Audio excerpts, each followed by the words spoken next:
आधुनिक भारत के अंतर्गत एंग्लो प्राच्य विवाद, यानी मतलब यह ओरिएंटलिस्ट एंग्लिस्ट कंट्रोवर्सी। अब देखिए मतलब यह है, लोक शिक्षा की सामान्य समिति में 10 सदस्य थे और उसमें 2 दल थे, एक प्राच्यवादी यानी ओरिएंटलिस्ट, दूसरे पाश्चात्यवादी यानी ओसिडेंटलिस्ट। मतलब यह प्राच्यवादी देखिए मतलब यह है या ओरिएंटलिस्ट विचारधारा के लोग प्राच्य विद्या के समर्थक थे। प्राच्य विद्या समर्थकों का मानना था कि भारत के स्कूल कॉलेजों में भारत में संस्कृत अरबी के अध्ययन को प्रोत्साहन दिया जाए। ये कौन थे? प्राच्यवादी लोग थे। प्राच्यवादी लोग क्या कहते थे कि भारत में संस्कृत और अरबी के अध्ययन को प्रोत्साहन दिया जाए। वहीं पर जो थे पाश्चात्य विज्ञान और ज्ञान का प्रसार इन्हीं भाषाओं में किया जाए। इन भाषाओं में संस्कृत और अरबी में देखिए, ये प्राच्य विद्या के समर्थक थे, कह सकते हैं हम ये ओरिएंटलिस्ट इसको मानते थे। वहीं पर देखिए प्राच्यवादियों ने स्कूलों की स्थापना की और भाषा को नियोजित किया तथा भारत में छापाखाना व प्रकाशन कार्य प्रारंभ कर दिया। इन्होंने भारत में प्रथम वैज्ञानिक प्रयोगशाला का निर्माण किया और यूरोपीय चिकित्सा का अध्ययन भी आरंभ शुरू कर दिया। ये किन की बात हो रही है? हम यहाँ पर यह ओरिएंटलिस्ट की बात करते हैं या प्राच्यवादी की बात करते हैं। यहीं पर देखिए हमारे H.T. प्रिंसेप फिर H.H. विल्सन प्राच्यवादी दल के नेता थे।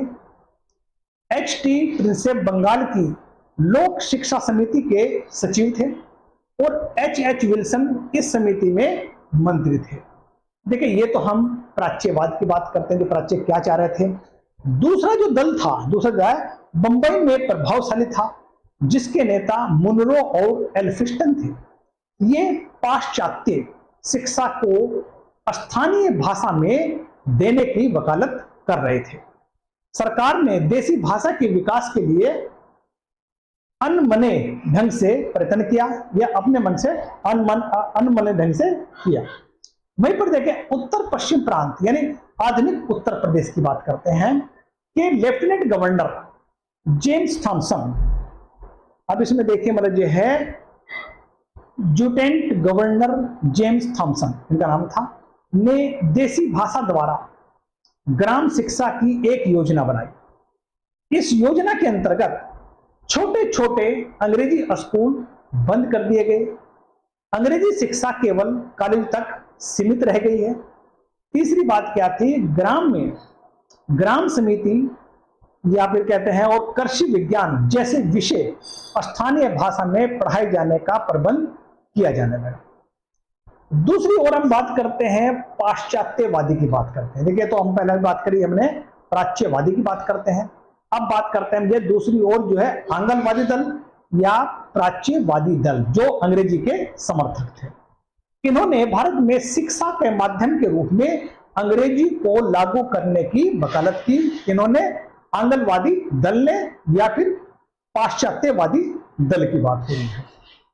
पाश्चात्यवादी दल या आंगनवादी दल ने भारत में पश्चिम मानदंडों को पूर्णतः आरोपित करना चाहते थे। उनका विश्वास था कि यानी प्राच्यवादियों पाश्चात्यवादियों का विश्वास था कि यदि अंग्रेजी भाषा को माध्यम के रूप में अपनाया जाए तो आने वाले 30 वर्षों में बंगाल के सभ्य वर्गों में एक भी मूर्ति पूजक नहीं रहेगा। वहीं पर देखिए आंगनवादी दल के में कंपनी के नव युवक अधिकारी व मिशनरी प्रमुख थे। इनका मानना था अरबी, फारसी और संस्कृत साहित्य में रूढ़िवादिता और संकुचित विचारों के अतिरिक्त कोई लाभप्रद ज्ञान नहीं है।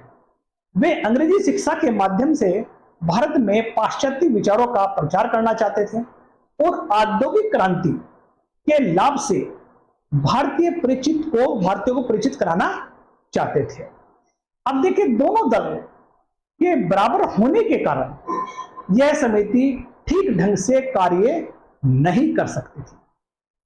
वहीं पर देखिए प्राय गतिरोध हो जाता था और अंत में दोनों दल ने निर्णय के लिए इस विवाद को गवर्नर जनरल विलियम बेंटिंग के सम्मुख रखा। शिक्षा के क्षेत्र में बेंटिंग ने महत्वपूर्ण कार्य किए। बेंटिंग ने शिक्षा के उद्देश्य एवं माध्यम दोनों पर ही गहरा अध्ययन किया। लॉर्ड विलियम बेंटिंग ने फरवरी 1835 में कलकत्ता में मेडिकल कॉलेज की नींव रखी। मतलब देखिए जो है 1835 मेडिकल कॉलेज की नींव रखी।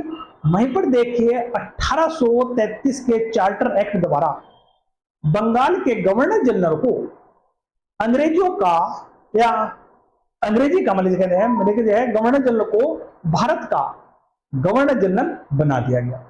वहीं पर देखिए लॉर्ड विलियम बेंटिंग भारत के प्रथम गवर्नर जनरल थे। इसके देखिए मतलब जो है हम बात करते हैं प्राच्य पाश्चात्य विवाद को दूर करने के लिए विलियम बेंटिंग ने अपनी काउंसिल के विधि सदस्य, उनका नाम था लॉर्ड मकाले, लॉर्ड मकाले को बंगाल की लोक सेवा शिक्षा समिति का प्रधान नियुक्त किया और उसे भाषा संबंधी विवाद पर अपना विवरण प्रस्तुत करने को कहा। किसे कहा गया? विलियम मतलब जो है विलियम बेंटिंग ने किसे कहा? लॉर्ड मकाले को है। मकाले ने ये मकाले जो थे लॉर्ड मकाले ने आंग्ल दल का समर्थन किया। वो चाहते थे कि मतलब जो है अंग्रेजी माध्यम को लागू किया जाए। वहीं पर देखिए इनफिल्ट्रेशन थ्योरी यानी विप्रिवेशन सिद्धांत में विश्वास करता था। इनका विश्वास था अगर हम एक ऊपरी वर्ग को शिक्षित कर देते हैं तो शिक्षा छन छन के नीचे लोगों तक पहुंच जाएगी। फिर देखिए मतलब 2 फरवरी 1835 को मकाले ने अपने स्मरण लेख या फिर कहते हैं मकाले मिनट प्रस्तुत किया, जिसमें उसने भारतीय भाषा और साहित्य की तीखी आलोचना की। मतलब जो है अंग्रेजी को उसने प्रशंसा की और भारतीय जितने भी हमारे जो है भाषा और साहित्य की आलोचना की। किसने की? लॉर्ड मकाले ने। लॉर्ड मकाले के अनुसार क्या कहते हैं लॉर्ड मकाले? एक अच्छे यूरोपीय पुस्तकालय की एक अलमारी का यानी एक अलमारी भारत और अरब के संपूर्ण साहित्य के मूल्य से भी मूल्यवान है, उनसे मतलब अधिक वैल्यू रखता है। लॉर्ड मकाले भारतीयों में पाश्चात्य शिक्षा के प्रसार के साथ साथ एक ऐसे समूह का निर्माण करना चाहता था जो रंग और रक्त से तो भारतीय हो किंतु विचारों, रुचि और बुद्धि से वो अंग्रेज हो। यानी उनकी सोच विचार सब कुछ वो अंग्रेजों की तरह सोचे पर परंतु वो भारतीय हो। इस तरह के ग्रुप का जो है निर्माण करना चाहते थे। कौन? लॉर्ड मकाले की बात आ रही है। अब वहीं पर देख गवर्नर जनरल बेंटिंग ने 7 मार्च 1835 को मकाले द्वारा प्रस्तुत अपना मकाले मिनट या स्मरणार्थ लेख को स्वीकार कर लिया गया। मकाले ने अपने विचार द्वारा विलियम बेंटिंग को अपने पक्ष में कर लिया। अब इस मतलब जो है मकाले मिनट की बात करते हैं। मकाले मिनट के अनुसार बेंटिंग ने आदेश दिया कि भविष्य में कंपनी की सरकारी यूरोपीय साहित्य को अंग्रेजी माध्यम द्वारा उन्नत करे और सभी खर्चे इसी उद्देश्य के लिए किए जाए। अब देखिए 1835 में अंग्रेजी भाषा को भारत में शिक्षा का माध्यम बनाया गया। यानी देखिए मतलब जो है जहां पर प्राच्यवादी जो है वो संस्कृत और मतलब जो है अरबी भाषा को यहाँ का मतलब जो है माध्यम बनाना चाहते, शिक्षा का माध्यम बनाना चाहते, वहीं पर जो है लॉर्ड मकाले ने यह है या फिर जो है 1835 में अंग्रेजी भाषा को भारत में शिक्षा का माध्यम बनाया गया। अंग्रेजी शिक्षा के विकास के पक्ष में लॉर्ड हार्डिंग ने एक नियम बनाया। नियम कौन सा था? लॉर्ड हार्डिंग ने कौन सा नियम बनाया? लॉर्ड हार्डिंग ने नियम क्या था?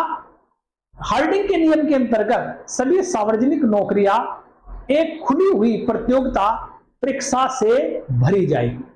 मतलब जितनी भी सरकारी नौकरियां हैं वो एक कंपटीशन होगा, एक मतलब प्रतियोगिता होगी जो मतलब जो ओपन परीक्षात्मक होगी, यानी कि खुली हुई प्रतियोगिता परीक्षा से भरी जाएगी।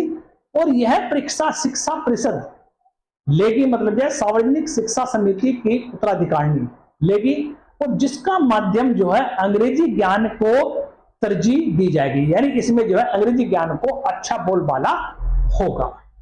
वहीं पर देखिए लॉर्ड हार्डिंग ने 1844 में सरकारी नौकरी के लिए अंग्रेजी शिक्षा अनिवार्य कर दिया। अब देखिए मतलब जब 1844 की बात करते हैं तो लॉर्ड हार्डिंग ने क्या किया, मतलब सरकारी नौकरी अगर चाहिए तो अंग्रेजी उसमें अनिवार्य कर दी, कंपलसरी लागू कर दिया।